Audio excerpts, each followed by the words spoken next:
네, 지난주 수요일 서울 편입과 관련한 논의를 위해서 신계용 경기 과천시장이 오세훈 서울시장을 만났습니다. 김포 서울 편입 논란에서 시작된 메가 서울 이슈가 이제 경기 남부로 확산하는 모양새입니다. 관악산을 끼고 과천, 또 서울과도 인접한 곳이죠. 안양시의 최대호 시장 스튜디오에 모셨습니다. 어서 오십시오. 네, 반갑습니다. 네. 자, 이 메가 서울 이슈, 또 서울 편입 이슈라고 하기도 하는데 이와 관련해서 이제 인접 지역 지자체장 가운데서 가장 빨리 입장을 좀 밝히셨습니다. 그러니까 SNS에 차라리 서울 민국으로 가라. 네. 좀 강력한 말씀을 하셨는데 어떤 마음으로 올리신 건가요? 예, 오랜 시간 지방 정치 또 자치분권을 위해서 노력해온 삼선 시장으로서 참담한 마음이었습니다. 여당이 당로로 채택하려는 경기도 인접 도시의 서울 편입 확대, 일명 메가시티, 즉 메가서울은 대한민국과 전 국민을 위한 정책이 아니라고 생각합니다. 소멸하는 지방에 시한부 선고를 내리는 서울 민국이라 이런 정책이라 해도 저는 과언이라 생각을 하고요. 이건 정말 아니라는 생각으로 먼저 용기 있는 목소리를 냈고요. 시간이 좀 지나자 우리 민주당뿐이 아니고 국민의힘 관계자들께서도 반대 목소리를 내면서 조금이나 저도 위로를 받기도 하고 참 제가 잘 문제를 짚었구나 이런 생각이 들게 됐습니다. 네, 시민들께서는 어떤 반응이신가요? 예, 사실 제가 페북에 글을 올리고 났더니 시장에 먼저 산통을 깼느냐 이런 일부의 비판의 목소리 있었어요.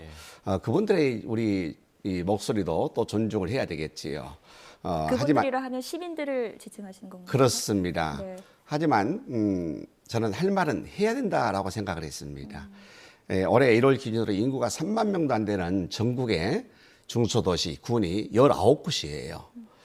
앞으로 10년, 20년 지나게 되면은 3만 명이 아니고 1만 명 이하의 군이 엄청 많아질 거라 생각합니다. 왜 지금 거의 시골은 7, 80대가 주를 이루고 있거든요. 네. 고령화 속도가 빠르게 진행되고 있어요.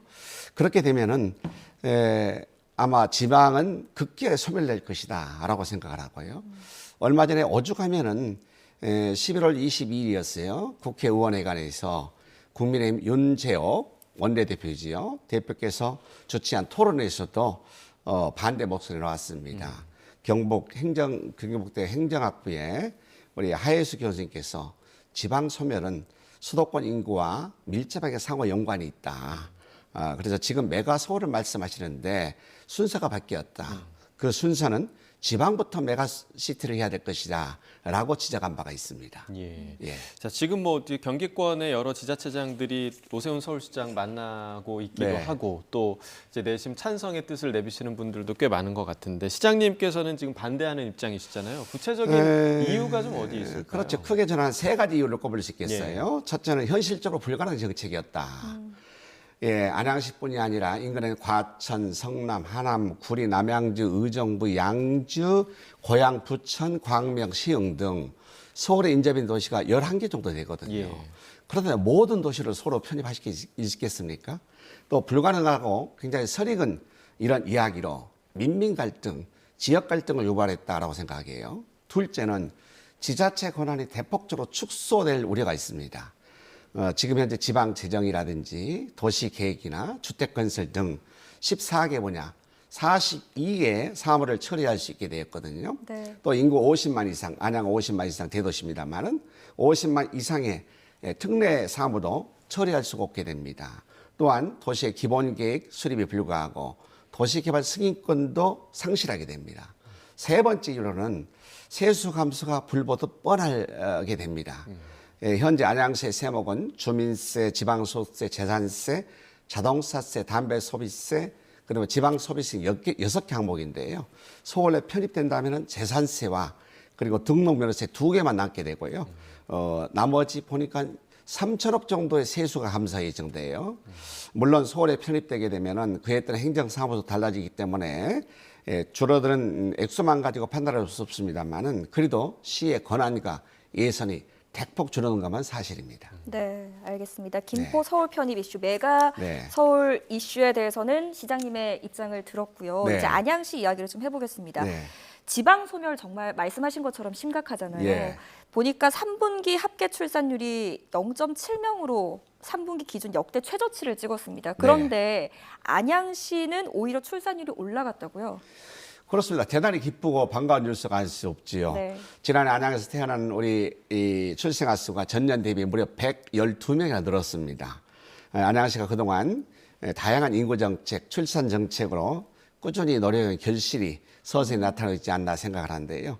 말씀하셨듯이 전국의 출산율이 0.78명이에요. 네. 또 경기도는 0.84명인데 안양시는 0.90명입니다. 제 공약 중에 출산 지원금을 2배 인상하겠다라는 공약이 있었거든요. 네. 지난 5월부터 첫째 아이를 하면 100에서 200으로, 둘째는 200에서 400으로, 셋째 이상은 300에서 1000만 원으로 제가 인상해서 지급을 하고 있는 중입니다. 또 안양에 안양 정주에 도움이 되는 각종 청년 정책이라든지 다동인의 보금자리 주택 사업, 그리고 청년 임대주택 약 3,100개를 확보해 가지고요. 저희가 주거 지원 사업도 적극적으로 추진하고 있는 그런 결과가 나타나지 않았나 생각합니다. 네.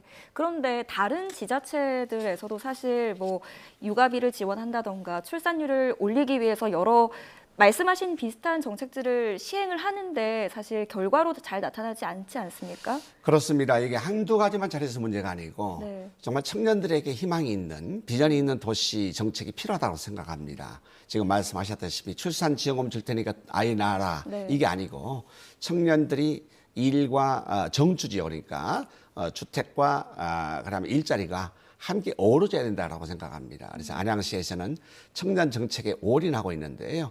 청년 정책이 67개 청년 정책에 한 450억 정도의 예산을 투입하고 있습니다. 네. 예, 그래서 다른 도시와는 차별화된 청년 정책을 통해서 청년이 살고 싶고 그리고 결혼하고 아이 낳고 싶은 도시 안양을 잘 만들고 있다 이렇게 말씀드릴 수 있겠습니다. 네, 뭐 사실 뭐 출산율 문제는 국가적으로 고민이 큰 사안이라 예. 또 안양시의 이런 결과가 반가울 수밖에 좀 없는 것 같습니다. 네.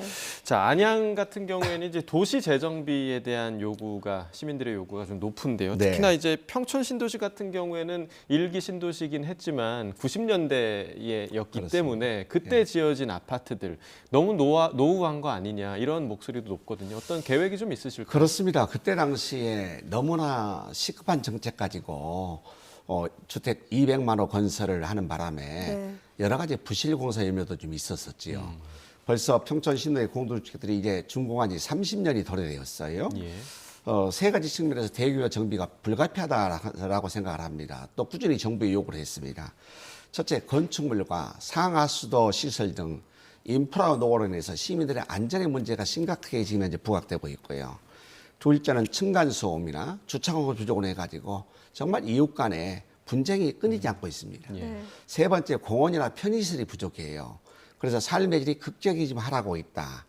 그래서 지난 11월 30일 마침 국회 교통위원회에서 전체에서 노후 계획도시 특별법안이 통과됐습니다. 이제 국회 본회의까지 통과가 남아 있는데요. 정비 사업 때 우리 용적률 상한에 150%를 높일 수 있고 안전 진단 규제도 완화가 됩니다. 우리 시는 평촌 신도시 정비 기본계획 수립 용역을 지난 3월에 착수했는데요. 이번 용역을 통해서 특별 정비 예정구역 지정이라든지 또 밀도 계획 및 선도지구 지정 계획 등을 마련할 계획이에요. 또 가장 중요한 게 하나 있는데요. 이주 대책입니다. 예. 그 많은 이 공동주택 이주를 어떻게 할 것인가. 이것은 여러 가지 권한이 부족한 기초지방정부과정을 할 수가 없습니다. 정부 차원에서 이주 대책을 함께 세워줄 것을 강력히 요청하는 바입니다. 네, 알겠습니다. 최근에 큰 상을 받으셨더라고요. 예. 네, 보니까 다산 목민대상 대상의 주인공이 되셨다고 하는데 네. 이게 어떤 상인가요? 먼저 우리 시민 여러분께 너무나 감사하고 또 시민 여러분 응원 덕분이었다 생각합니다. 네. 다산 정약용 선생의 다산 목민대상은 목민 정신을 행정 현장에서 가장 실천하고 그리고 창의적 지방행정을 구현하는 기초자치단체에 주는 가장 권위 있는 상인데요. 예. 우리 안양시가 대통령상을 수상했습니다. 목민 정신은 구체적으로 세 가지예요. 자신을 잘 다스리고 청렴할 것을 강조하는 율기 정신, 또 법을 지키고 공공을 위해서 봉사해야 하는 봉공의 정신, 그리고 어르신, 어린이, 장애인 등 사회적 약자를 잘 보살피고 사랑해야 하는 애민 정신을 뜻하기도 합니다. 네. 세월이 흐르면서 많은 것들이 변하고 있지만은 다산 선생님이 말씀하신 목민간이 가져야 할 원칙만큼은 예나 지금이나 같다고 생각합니다. 예.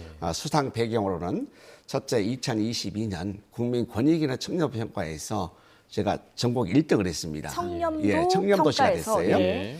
또 둘째 스마트 도시 구축을 위해서 우리 시의 성과와 다양한 청년 정책으로 청년이 살고 싶은 안양을 만들었다라는 점에 높이 평가받았고요. 마지막으로는 불합리한 규제를 개혁하기 위한 규제 혁신과 적극 행정 등을 우리 정부에서 높게 평가해서 안양시를 대상으로 선정하지 않았나 생각됩니다. 네. 네. 우리 시장님께 좋은 일이 좀 많이 생기는 것 같네요. 지난해 그 말씀하신 대로 종합 청렴도 1등급을 달성을 하셨는데 올해에도 또 좋은 소식이 있다고요? 아이고 그렇습니다. 네네. 안양시가 지난 11월 28일이었네요. 감사원에서 주관하는 2023년 자체 감사 활동 실지 평가에서 최우수 기관으로 선정됐었는데요. 인구 30만 이상의 기초자치단체 실질심사군에서 1등급, A등급 받았고요. 네. 또 A등급 중에서도 1인 최우수 기관으로 선정이 돼 있었어요. 말 그대로 전국 1등을 한 건데요. 감사기능 전문성 강화와 또 감사활동 개선상 발굴 등 자체 감사활동의 내실을 다져온 그런 우리 직원들의 노고를 인정받은 것 같아서 대단히 기쁘기도 하고 감사한 일이 아닐 수 없습니다. 앞으로도 보다 투명하고 창의적인 감사활동으로 시민들로 더욱 사랑받고 신뢰받는 그런 안양시 행정이 될 수 있게끔 더 많이 노력하겠습니다. 네, 네, 알겠습니다. 안양시를 향한 아주 자부심이 느껴지는 답변이었던 것 같습니다. 네, 그렇습니다. 뭐 아까 출산율을 비롯해서 여러 좋은 일이 또 안양시에 많이 생기길 저희도 좀 바라도록 하겠습니다. 네. 최대호 안양시장과 이야기 나눠봤습니다. 고맙습니다. 잘 들었습니다.